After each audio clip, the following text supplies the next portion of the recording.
Hi, this is Gwen Schoen, food writer at the Sacramento Bee. Today we're out in the field with beekeeper Frank Lienert, who's going to show us about beekeeping and show us how he takes care of the beehives that he has out here in the field and how he collects honey and what's going on in the hives. This is smoker. We burn burlap in it, and it calms the bees down. Too much will tick them off. Oh, okay. So if they're being a little too active and a little too aggressive, you can use that to calm them down? A few puffs of smoke. Oh, okay. Puff it in the front of the hive. Okay. And that kind of calms them down. So they're out here in these little crates.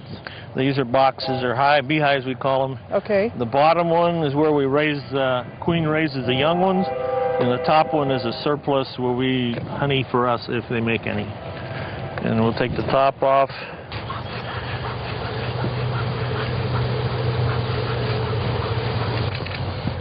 Now here's one they're filling up with honey.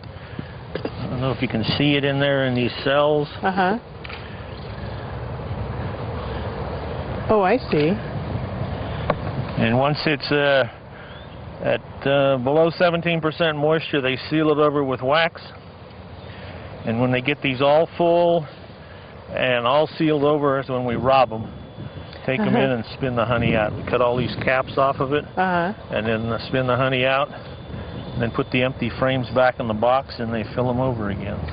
Now, when you spin it, do you put it in some sort of a machine that... I got a machine that holds 33 of these at one time. And it just spins it really fast? Fast, yeah. Okay. Too fast will tear, but these are old frames, so Now, are these wax or are they plastic or what are they? No, the center's plastic.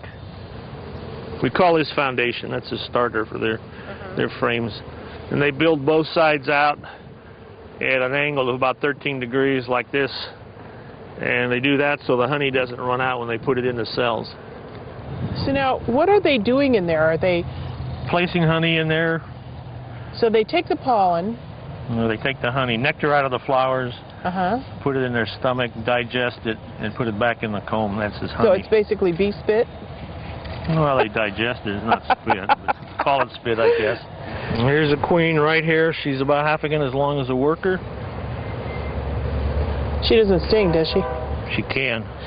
Her sting is straight like a needle, and the workers are all barbed.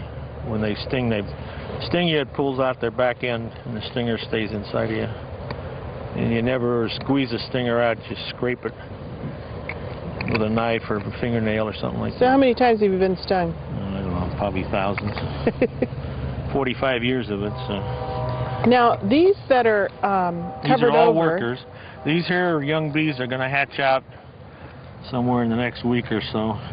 And down inside, you can, I don't know if you can get close to it or not, you can see the larvae, different stages of it in the bottom. That looks kind of white. That's the larva. And probably in the bottom of these, you'll find looks like a fine pencil lead about 1/8 of an inch long. And that's an egg that she's stuck on the bottom of the cell. Now explain what's going on in here. Why are these all over here? Well, they just cluster around there. They kind of run away from their housekeeping. Why are these different colors inside these are the pollen inside here. These different colored, each different color is a different flower somewhere that they're working. There's probably mustard, wild radish. There's some horehound bushes over here. They're probably working those.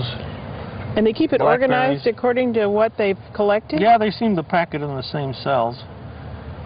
Years ago when the dump was open across the road, I'd pull a frame up and it was all different colors. Purple and green and yellow. And now, come to find out, it was the bees were robbing soda cans at the dump. And they were bringing it in. I tasted it. It was so like, you had soda honey. It was like root beer, cherry. Could you taste the difference? Yeah, you could taste the difference. It was different colors in different cells. Yeah.